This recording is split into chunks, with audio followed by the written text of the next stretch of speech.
C'est l'heure du journal de l'Afrique, soyez les bienvenus sur France 24. À la une ce soir, l'appel d'Amnesty International pour Madagascar. L'ONG tire la sonnette d'alarme pour une aide d'urgence à l'île. La moitié sud de l'archipel est frappée par une sécheresse sans précédent, conséquence directe du réchauffement climatique. Agnès Callamard, secrétaire générale d'Amnesty International, répondra à nos questions dans un instant. Ces affrontements au Soudan, au 4e jour de la mobilisation contre le coup d'État, des affrontements entre manifestants et forces de sécurité. Le bilan fait état d'un mort et de plusieurs blessés. On fera le point dans ce journal. Les influenceurs sénégalais présents sur TikTok se mobilisent contre le géant chinois. Ce dernier a ouvert un fonds de 250 millions d'euros destiné à rémunérer les créateurs de contenu. Mais cette rémunération n'est accessible qu'en Europe et aux États-Unis. Reportage à suivre.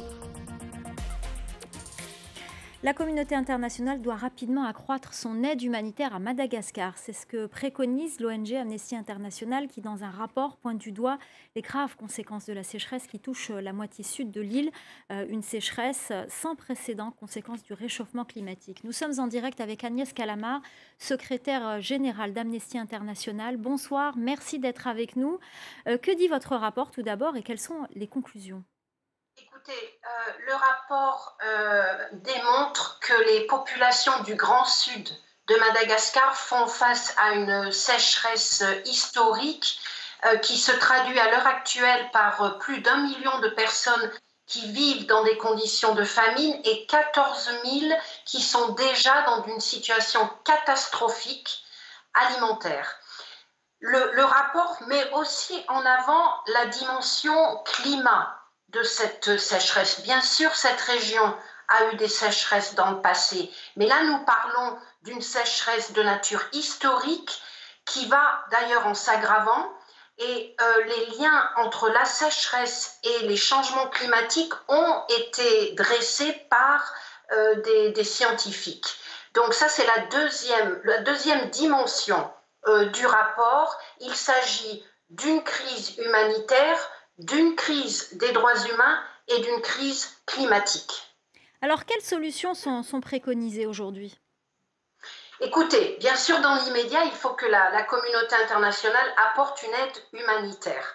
Il faut aussi bien mettre en avant le fait que le gouvernement est en partie responsable de ce qui se passe, dans la mesure où les violations des droits que nous avons pu trouver dans cette région sont liées à des décennies de négligence criminelle de la part des gouvernements vis-à-vis de cette région, que ce soit en ce qui concerne l'accès à l'eau, l'accès à la santé et d'autres dimensions liées à l'environnement. Troisièmement, la communauté internationale a un rôle à jouer. Bien sûr, ce rôle ne va pas se traduire dans l'immédiat par des changements. C'est pour ça que nous préconisons une aide humanitaire.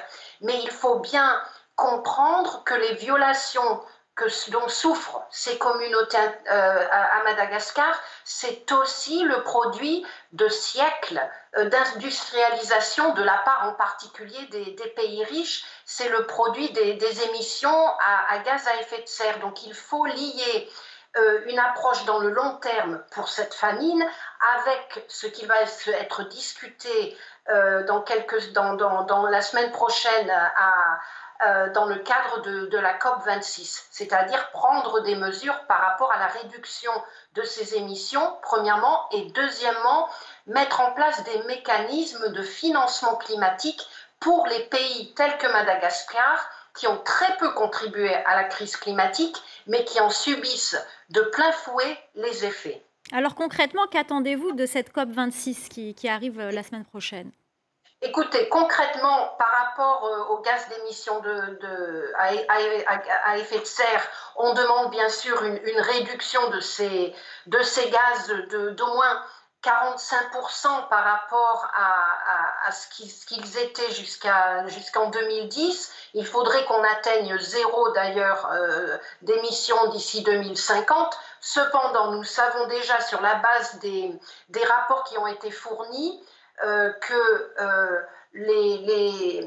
ces objectifs ne vont pas être atteints. Donc un rapport des Nations Unies qui est sorti il y a quelques jours a mis en avant le fait que ces rapports nous amènerait à une augmentation de la température par rapport à l'époque pré-industrielle de 2,7%. Donc nous sommes bien au-delà des 1,5% qui sont préconisés, 1,5% d'augmentation qui se traduirait déjà par beaucoup de crises, dont la sécheresse, mais à 2,7%, là nous parlons d'effets absolument catastrophiques pour la planète. Donc cet objectif-là, à la COP26, il ne va pas être atteint. Le deuxième objectif pour lequel nous avons un petit peu plus d'espoir, c'est celui du financement climatique. Il y a quand même la possibilité durant ces 15 jours de négocier de meilleurs mécanismes. À l'heure actuelle, les pays les plus riches se doivent de financer le coût de l'adaptation à cette crise climatique. Jusqu'à présent, ils avaient promis de donner 100 milliards d'ici 2020.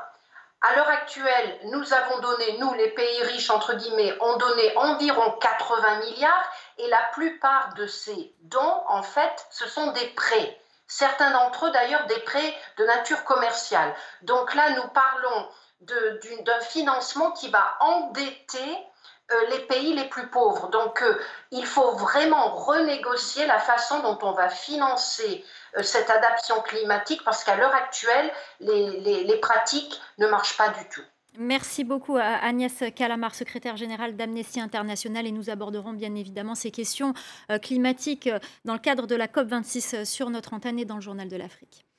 Khartoum a été le théâtre d'affrontements meurtriers entre manifestants et forces de l'ordre, un 4e jour de mobilisation contre le coup d'État militaire. La situation est très tendue, une personne a été tuée ce jeudi et plusieurs autres blessés. Le récit de Jade Lévin. Des centaines de Soudanais accompagnent un corps sans vie. Mohamed Abdel Salam est l'une des nouvelles victimes du coup d'État militaire porté par le général Abdel Fattah al-Burhan. كنا عدد من السوار والسائرات في كوبري كوبر تم اختلاصه بواسطة عسكر البرهان. نحن ما حنتهم عساكر بسيطين، احنا بنتهم البرهان شخصيا انه قتل ولدنا، انه قاعد يزعزع في امن السودانيين في هذه الايام. Au 4e jour du coup d'État, les affrontements meurtriers entre manifestants et forces de sécurité se poursuivent. Les commerces sont fermés, les rues vides. Certains Soudanais érigent des barricades pour bloquer la circulation. Ils s'opposent à la prise de pouvoir d'Al-Burhan, désormais seul aux commandes du Soudan. Lundi, le général a dissous le gouvernement censé assurer la transition vers la démocratie et arrêté ministres et hauts responsables civils.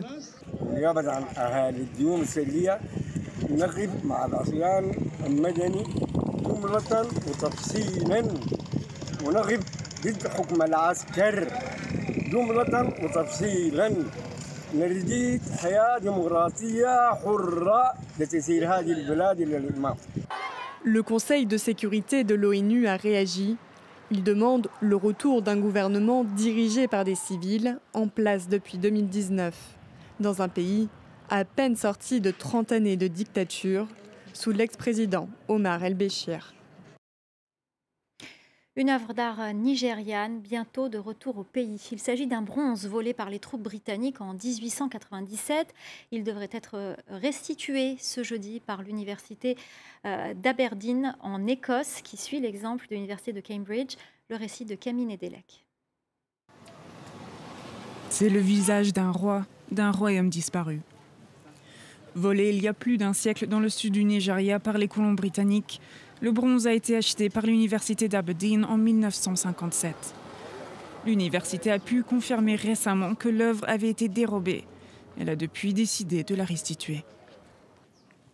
Il n'aurait pas été juste de conserver un objet d'une si grande importance culturelle acquis dans des circonstances aussi répréhensibles.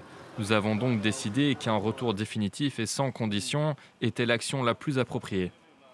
C'est la 3e annonce de restitution en quelques jours, car la grande majorité du patrimoine culturel de l'Afrique se trouve en Europe. Rien qu'au musée du Quai Branly à Paris et au British Museum, des dizaines de milliers d'objets pillés sont stockés. Le Nigeria demande la restitution de ces œuvres depuis des décennies. Cette prise de conscience européenne est bien trop lente pour certains.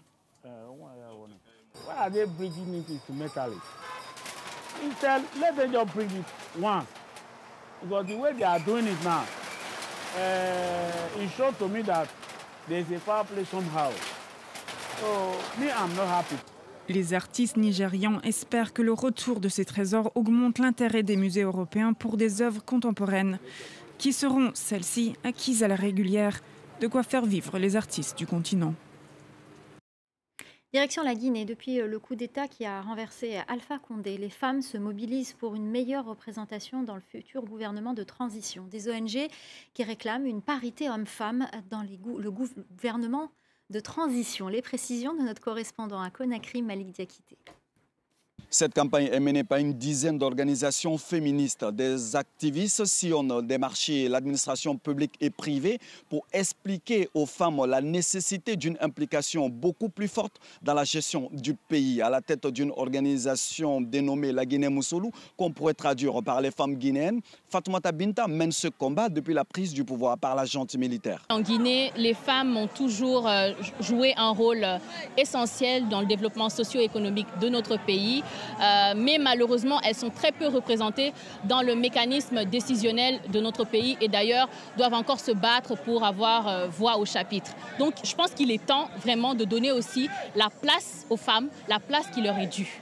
11 ministres doivent encore être nommés par les autorités de transition. L'activiste espère que certains postes clés, comme celui de la justice ou encore de la jeunesse, seront réservés à des femmes. On ne peut pas parler de développement sans oser la parité. Il faut qu'on ose la parité. Il faut qu'on ose donner la responsabilité un peu aux femmes parce que aujourd'hui, la femme représente l'espoir. Nous voulons que Mamadi Doumbouya fasse des femmes sa force pour réussir cette transition.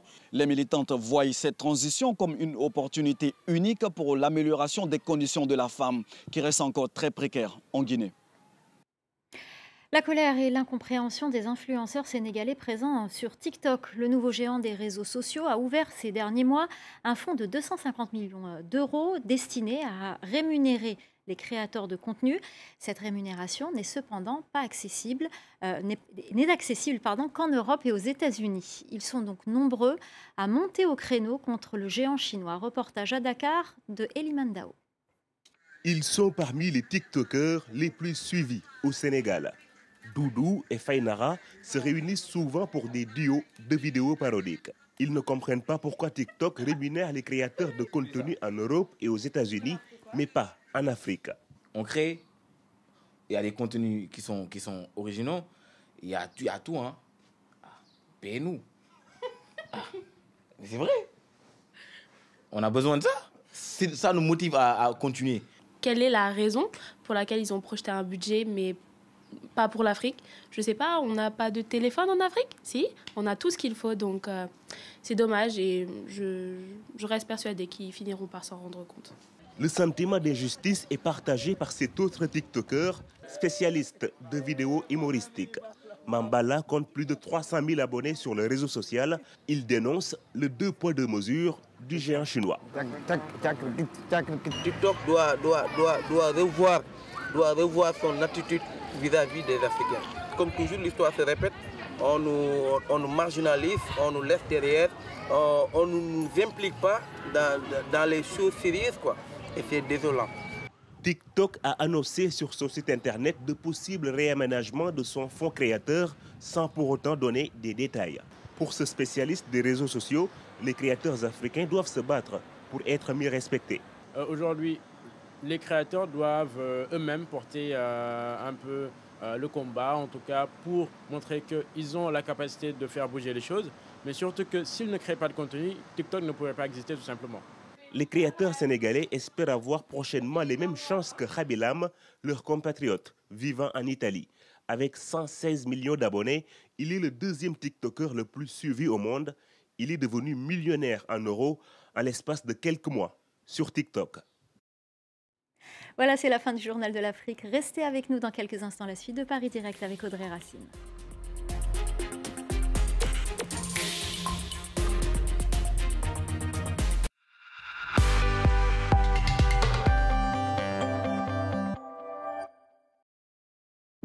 Nous ne sommes pas sur cette planète pour ignorer le monde qui nous entoure. Nous sommes là pour le parcourir et découvrir toutes ses merveilles. Parce qu'au travers de nos expériences, nous nous dépassons. Les voyages ont le pouvoir de façonner notre monde. Parce qu'ils nous permettent de nous épanouir. Avec plus de 30 enseignes et une multitude d'expériences, quelle sera votre prochaine destination ? On y va pour la visite? Ça va toi? Maurice, poissonnier de père en fils. Ravi. Marco. Enchanté. Très sympa. Oh, salut Agathe. bonjour. Ça va bien? Ouais, ça va. Ouf, la meilleure ostéo. Ça va la famille? Ça va. Et la petite, ça va? Bien. Ton chat, ça va? Ça va. C'est celle-là. Waouh, j'adore. Au cœur du quartier pour mieux vous conseiller. Bienvenue. Century 21. Chez Salto, on est comme vous. Curieux. C'est qui? Exigeant. C'est tout moi. Et aussi impertinent. Ça va, je sais me tenir. On est passionné. Il y a en vous quelque chose de spécial. Ça fait plaisir. Voire très passionné. Quel enthousiasme. Je me débrouille. C'est un truc fort, un truc vibrant. Y'a que ça. Bref, très français. Vous êtes qui déjà? Bienvenue chez nous. Salto, la plateforme française de divertissement.